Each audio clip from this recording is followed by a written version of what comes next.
Who are you, and how did you first get interested in space? My name is Curt Walsh.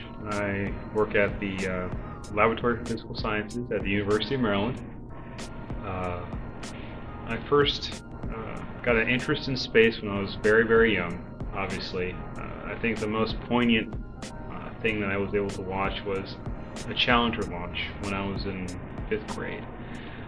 I thought that was the most amazing thing I've ever seen. It was a beautiful, beautiful, beautiful piece of human-made machinery just flying on a cloud of fire to the stars. And I was hooked. Since then I've been hooked. You know, whether it's through other NASA launches or other commercial launches or even little bits and pieces of science fiction, it's the space that just, it has me. It has me. Well, how did you start working with Team Phoenicia? Well, I was actually very, very fortunate with in that regard.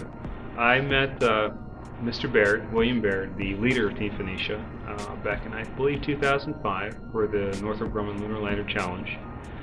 We met at Holloman Air Force Base, and we talked for hours, and we just clicked. He's a fantastic, fantastic gentleman. Very hard worker. He's brought his team, Team Phoenicia, to a point that is just phenomenal. And I was very fortunate to be a part of the team, and I'm very grateful to him for allowing me to be. So, what is it that you do for Team Phoenicia? I work on propulsion. In particular, I did some design work for their 550 motor that they currently have. It's still in production. It needs to have some modifications done, but to have that opportunity, like I said before, was incredible. I'm working on something that's going to be going to the moon. Not many people can say that. Did you have anything to do with the rocket motors that were recently purchased by Team Durbin? No, sir, I did not. That was completely an in-house development, but I hope that the 550 motors are just as successful as those are, because those are fantastic motors. Their efficiency is excellent. And those guys in California, because I'm their East Coast affiliate, worked exceptionally hard on developing that motor, and it's fantastic. And just for those who don't know what the motor is for, will it be for your lunar lander? From my understanding, it's a preliminary design for the lunar lander motor. I'm sure that could change. The parameters for our needs could change, and we could go to something either bigger or something larger.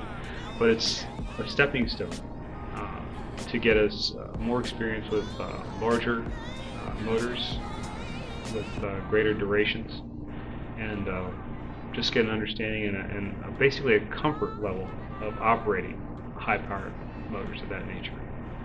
So. Very cool. So what's the most important thing in closing that people need to know about Team Phoenicia? We're going to the moon.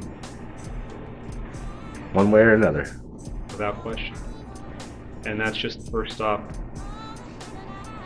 Where are some of the other destinations after that? What's the goal? What's the point? What's the purpose? How big is space?